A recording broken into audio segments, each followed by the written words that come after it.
Daniel, on se retrouve ici pour la deuxième partie de ce contrôle technique qui concerne ici donc la mécanique. Donc quels sont les points qui sont abordés ici, qui sont contrôlés? Donc là on arrive à la troisième étape puisqu'on a vu les deux premières étapes. Donc la troisième étape concerne principalement tous les aspects au niveau sécurité. Donc on vérifie bien sûr les feux, on vérifie les extincteurs, on vérifie les arceaux, les réservoirs de carburant et tout, les dates de validité. Enfin il y a tous les critères qui doivent être respectés.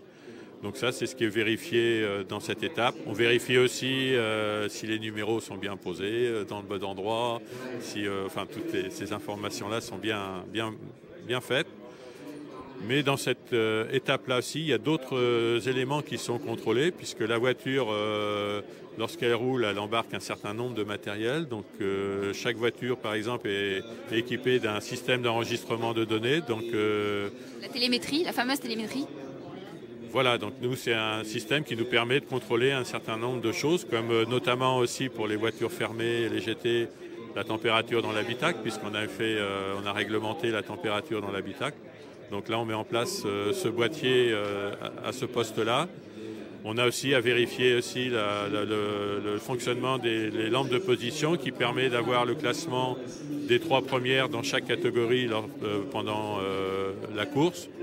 Et aussi de vérifier le fonctionnement des transpondeurs qui donnent effectivement les informations de temps pendant la course. Vu le niveau des 24 heures du Mans, j'imagine que les équipes qui se présentent ici, le matériel qui est présenté ici est déjà quand même correspond déjà au règlement. Est-ce que vous avez des cas importants où vous devez refaire faire certaines choses sur les voitures à des équipes? Est-ce que c'est fréquent? Déjà, en général, ces voitures-là, on les a normalement déjà vues, ne serait-ce que parce que déjà, ils doivent faire l'objet d'une homologation. Donc, on a eu l'occasion de les voir déjà dans le cadre de l'homologation de la voiture. Donc, théoriquement, on ne devrait pas avoir de surprise sur ces voitures. Ensuite, c'est des voitures aussi qui courent pour certaines aux États-Unis dans le cadre de l'American Le Mans Series et aussi dans le cadre de Le Mans Series en Europe. Donc, la grande majorité, pour ne pas dire toutes les voitures, ont déjà été vues dans les différentes stades énumérés ci-avant. Mais d'où son nom, le contrôle technique. Il s'agit de contrôler que tout ça reste en place et qu'il n'y ait pas de modification de fait et que ça correspond toujours au règlement, bien sûr.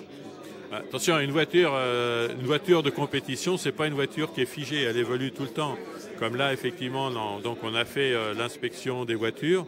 C'est pas pour ça que notre travail est fini. Notre travail, il se terminera qu'après l'arrivée, parce que on va contrôler les voitures aussi. Dans leur stand lorsqu'ils ont fini les essais qualificatifs après la course. Donc c'est un contrôle constant parce que les voitures, une fois qu'ils vont avoir passé ici, ils vont être redémontés dans leur stand, ils vont être reconstruites avec peut-être des pièces différentes. Donc c'est à nous de nous assurer que à chaque instant, la voiture est bien restée dans la configuration dans laquelle on l'a trouvée au départ. Et ça, c'est l'autre aspect de la mission des commissaires techniques pendant la course. Voilà.